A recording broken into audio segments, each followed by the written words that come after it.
hard is it lately for you to feel like you can actually get your work done while you have kids at home? I know this is a struggle for me.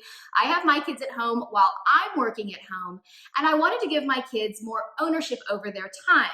So my name is Tanya Dalton. I'm the author of The Joy of Missing Out. I'm also the CEO and founder of Inkwell Press Productivity Co. What you may not realize is that I'm a productivity expert, but I'm also a former teacher. So I have taught kids all the way from 3 years old, well, honestly, up to the age of like 80, which are just bigger kids. And so a lot of the things we're going to talk about today apply whether you have little tiny kids at home who are in preschool or you have bigger kids like I do. I have a 13-year-old and a 17-year-old. So let me start by introducing you to my daughter, Kate. This is Kate. So yes, Kate is 13, going on 30, right? Pretty much. But a lot of the things that we're going to talk about really do apply to your kids when they're younger. And the benefit of starting when your kids are younger, which is what we did, right, is that by the time they get to the age of 13, they are more productive and they're more independent. Because here's the truth. When we are homeschooling, as we are right now, suddenly, without any kind of, warning, we're suddenly homeschooling, we feel like our job is to stand on top of our kids and hover over them, make sure they get the work done, checking over everything. But here's the truth, and I can tell you this as a former teacher, one of the things that we really try to instill in kids is independence. I can promise you, your kids' teachers are not standing over them. Are your teachers standing over you? No. Every time you're doing something, or no, right, because part of it is teaching them how to do things on their own.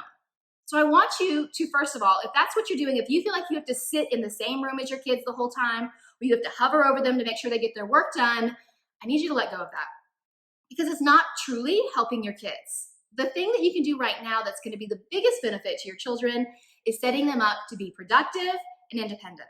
So I'm going to be doing a series of videos where we walk through different strategies, and today I wanted to focus in on one of our favorites, which is Time blocking. Time blocking. And I love time blocking because I really do feel like it gives you more ownership. Would you agree? Yes, I do. Okay. Just that's it? Yeah. Yes. Why do you feel like it gives you more ownership over your day? Because I don't have to stick to, I get to make my own schedule for the day. So Yes. I know what I'm doing and not what everyone else is doing. Yes. So it's really about giving her choices. She's choosing the rhythm of her day. And so you'll see this in classrooms. If you've walked into your kids' elementary school classrooms, generally they have a list of like, this is what's happening first, this is what's happening next. Your kids live with a lot of uncertainty in their everyday lives because they're not the ones who are in control. Generally, the adults are. And so giving them a little bit of structure, telling them like, okay, first we're going to start with circle time, then we're going to do, I don't think you do circle time, do you? Yeah. First we do circle time, then we're going to do some math time, then we're going to go out for recess. It lets them feel a little more secure and have a solid foundation of what's happening next. And that makes them feel more confident. It makes them feel more in control. And I think that's really important. So Kate, what I would love for us to do is walk through a little bit about how you do your time blocking, because we start our day around 9, and that may seem really, really late to a lot of you, especially with small kids.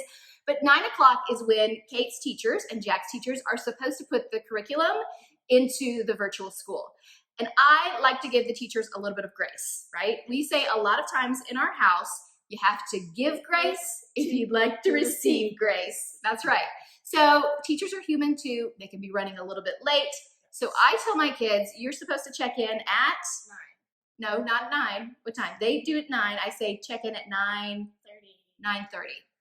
That gives your teachers a little bit of flexibility in case they're running a little bit late. So at 9:30, you go and you check in online. If you have small kids, you might have to facilitate this part, but Kate does it on her own. So you check in at 9:30, and what do you do? Well, I look at what I have to do for the day, and then I see how long that usually takes me in class, and then I'll write down on a separate piece of paper about how long I think that'll take. Okay. And then once I have everything filled out, I'll start filling out my time blocking. Okay, excellent. So you have schoolwork that you look at, but then I have 3 requirements for what else you have to have. So you have the schoolwork. What else do we say that you need to include in your day? Breaks. Some exercise, right? Yeah. What do we say about going outside? Do we need some outside time? Yes, of course. We need some outside time. And then also reading time, right? So all of those have to be incorporated. And here's the truth. Your kids may not be old enough to make a prediction of how long tasks are going to take them. That's what's great about this time that you have with them right now. They can write down after they finish how long it took them so that next time they're better able to predict. Kate wasn't born knowing, oh, these assignments are going to take me 30 minutes, right? Yeah. You look back at how long it's taken you in the past and you apply it moving forward. So in our planners, we have, I had Kate write out one of her schedules. I'm going to hold it up here, and you can see how she's blocked out her day. Now, Kate, let me ask you a question. What are you using those 3 daily boxes for that we have? Oh, it's hard to show right here. I use them for things I can do by myself, like during breaks or things like that. Okay, so these are ideas of things you can do on your own. So I see the first one is Ping pong. ping pong. A game you play by yourself. How do you play ping pong by yourself? Well, I figured out that you can put one side of the ping pong table up, and and so then flip it up. You can play it by yourself. All right, so did I show you how to do that? No. How did you figure out how to do that? I don't even know. I just figured it out. She just figured it out. And this is what is great, is that when you set up your kids to be independent, they figure things out on their own. It makes them so much more innovative and creative. If you are structuring every minute of every day, you're not giving your kids' brains the room they need to explore and play. So let's give them a little bit of time to innovate. Kate said she wanted to play ping pong. I don't have time to play ping pong all the time, although I do love to play ping pong with her. So what did I say? I said, figure out a way to make it work. Did you figure it out? Yes, I did. Yes, awesome. So you have ping pong. What else do you have? Drawing on the iPad. Drawing on the iPad. And then puzzle time. Puzzle time, excellent. So if you finish one of your tasks early, what do you do with that extra time? I usually go into like a break. And when I go on a break, I usually do one of these 3 things. Okay, excellent. So do you have to come to me and say, Mom, can I do this? Or what can I do? Do you say, oh, I'm bored? What do you do? I do one of these things. Do you do one of these things? So after she blocks out her day and she writes down some of the things she could do on her own today, and I challenge her to come up with different ones each day, she comes and she brings it to me and I look it over and I say, yep, this looks good. Or, oh, you know what? You don't have enough breaks in there or something like that, right? Yes. Now, if you have younger kids, don't worry about putting in the times. Just writing down, this is what I want to start with, this is what I want to do next, right? Yeah. Giving them that ownership of what their schedule looks like without being tied into the times. Now, one of the things I noticed is that at the very start of your day, what are the subjects that you start with? Science and math. Science and math. Now, why is it that you start with science and math? Because they're my favorite subjects. Because they're your favorite subjects. And how do you feel about English? Not my favorite. Not your favorite. I know. So one of the things that I taught Kate early on is let's start with some early wins. Let's get some good momentum going for your day. We don't want to start with the hardest task or the task that we're going to be like, oh, I don't want to do it. I'm a big advocate of saying, that whole theory of eat the frog first. Don't eat the frog first. We don't want to eat the frog first. You want to take it and start your day with doing the things that feel good and easy. Save the harder tasks or the tasks you're not looking forward to at a time where you already have that momentum going. So you put English when? After lunch.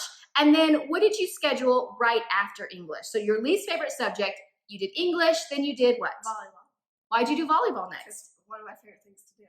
Because it's one of her favorite things to do. So it's almost like having that little carrot to look forward to after she finishes up English. English was my favorite, so I think it's so funny that math and science is hers. But this is the thing. This is why it gives her ownership. It's because she's scheduling her day that really feels good to her. And I think that's truly the main thing. Now, if your kids are younger, you could have little strips written out that say things like science, social studies, so they don't have to write it down. And then they could literally just put them up on the wall using like washi tape or setting them out on the table to order them in the way that really works for them. And here's the truth, your kids might be like, I want recess, then I want lunch, they're gonna need a little bit of guidance to start. You didn't start knowing all these things, right? And this is part of the thing with shooting this video and why I wanted Kate to be a part of this, because I wanted you to see that this is something that develops over time. When you were 5 years old, you wouldn't have said, well, I should start with math and science because I love them, but she's learning that. So you can even have your kids watch the video because Kate's a big kid to them, right? And they like to be like the big kids. So it really doesn't have to be difficult. I'm going to show this time blocking again so you can see it. Hopefully it's showing up really well on the screen. But truly, when you do your time blocking, how long does it take you? Like 10 minutes. 10 minutes. At the most. And then how do you feel about your time? I feel good about it. You feel good about it. And I think that is truly what we're all looking for. Here's the truth. These are challenging times. This is a hard time, and everything is different and shifting on a regular, almost hourly basis. So giving your family some foundation of stability, of knowing what's happening next, of feeling good about the structure of your days really can make a difference.